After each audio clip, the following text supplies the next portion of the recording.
আসসালামু আলাইকুম সবাইকে, সবাই কেমন আছেন? আশা করি সবাই ভালো আছেন। আজকে আমি একটা ব্লগ নিয়ে চলে এসেছি। এখানে কিসের আয়োজন চলছে দেখে মনে হচ্ছে বলুন তো আপনারা? এখানে কিন্তু বিশাল একটা খানার আয়োজন চলছে। সেটা কিন্তু এই সেই খানা না বাপু, এটা হচ্ছে বিখ্যাত ঐতিহ্যবাহী আলু ঘাটি। প্রথমে আমরা মরুভূমি থেকে আলুগুলো তুলে এনেছি, দেখতে পাচ্ছেন কতগুলো বালি লেগে আছে। এই বালিগুলো এখন আমি সাগরের পানি দিয়ে এমন ভাবে আলুগুলো ধুয়ে ফেলবো যাতে সাগরের সব পানি শুকিয়ে যায়, তাও যেন এই বালুগুলো না। আমি যখন আলুগুলো ধুচ্ছিলাম তখন আমার চারিপাশে মাছির মতো ভিনভিন করছিল এক প্রকার জাতি, যে জাতিকে আমরা মানুষ জাতি বলে থাকি। তো বাবু তোরা থাকবি, থাক, তাকায় থাক, দেখতে থাক আমি কিভাবে ধুচ্ছি।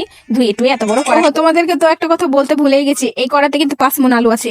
তোমরা আবার কম সম ভেবো না, আমরা কম সম খানা দিই না। তো বাপু এদিক ওদিক তাকিয়ে আগুনটা ধরিয়ে দিলাম চুলাতে, দিয়ে আমরা আলু সিদ্ধটা তুলে দিলাম। আর এদিকে আদা রসুনের চামড়া টেনে টেনে ছিঁড়ে ফেলা হচ্ছে। আমরা একটু পরে দানবের মুখে দিয়ে দিব, রাক্ষসের মুখে দিয়ে দিব। সেই রাক্ষসটা চিবিয়ে চিবিয়ে আমাদের আদা রসুন গুলো একদম খেতে করে ফেলবে। এখন আমি এই গামলাটা নিয়ে হেঁটে হেঁটে যাচ্ছি, 10 কিলোগ্রাম পাড়ি দিতে হবে।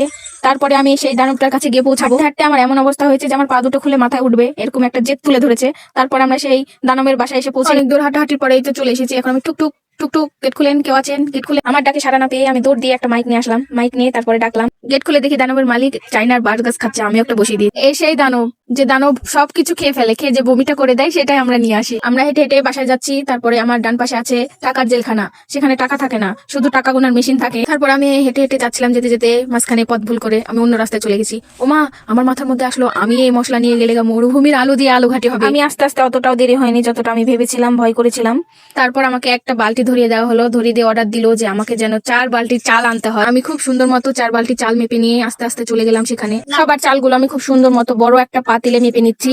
মেপে দেখে এখানে 12 বালতি চাল হয়েছে। আমি তো চাল দেখে মহা খুশি। 12 বালতি চাল দিয়ে আজকে আমাদের অনেক ভালো খাওয়া দাওয়া। ও মায়া মায়া গো, এদিকে তাকে দেখি আলুই ছিলানো হয়নি এখনো। আমরা আলু ছিলাবো কখন, ঘাটবো কখন, খাবো কখন? আর এদিকে নায়িকা পপি আলুগুলো সুন্দর মতো গুলিয়ে নিচ্ছে। কাজ করতে করতে আমাকে আবার অর্ডার দেওয়া হলো যে দোকানে যাও, দোকানে যে একটা বড় সসপিন আছে সেটাকে এক্ষুনি এনে দাও। সসপিন আনলে আমাদের আলু ঘাটি হবে, তাছাড়া হবে না। সাথে সাথে দোকানের গন্তব্যে রওনা হয়ে গেলাম, যে টুকুস করে গিয়ে সসপিনটা নিয়ে নিলাম। আমাদের দোকানের পাশে কিন্তু একটা গোলাপের শহর আছে, সেই শহরটা যদি দেখতে চান তাহলে আমাদের দোকানে চলে আসুন। আচ্ছা আপনারা বলেন তো, এত কাজ করতে কি কারো ভালো লাগে? আমি যতগুলো কাজ করছি আমার মনে হয় না যে পৃথিবীতে এতগুলো কাজ কেউ করেছে। এখন আপনাদেরকে একটা সুখবর শোনাই, যে রান্নাটা করা হলো কিভাবে সেটার ফুটেজে আমি নিতে পারি। আমাদের আলু ঘাটের পাশাপাশি কিন্তু এক ভয়াবহ ভুতুরে তেঁতুলের গাছে তেঁতুল নামিয়ে টক করা হয়েছিল। সেই টক দিয়ে আলু ঘাটি খাবেন তো আপনি একদম কুমাই চলে যাবে।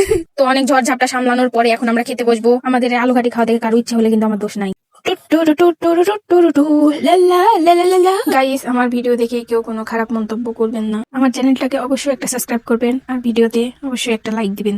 তো বন্ধুরা, আজকে এ পর্যন্ত। সবাই ভালো থাকবেন, সুস্থ থাকবেন, আর অবশ্যই আমাকে একটু সাপোর্ট করবেন। আল্লাহ হাফেজ।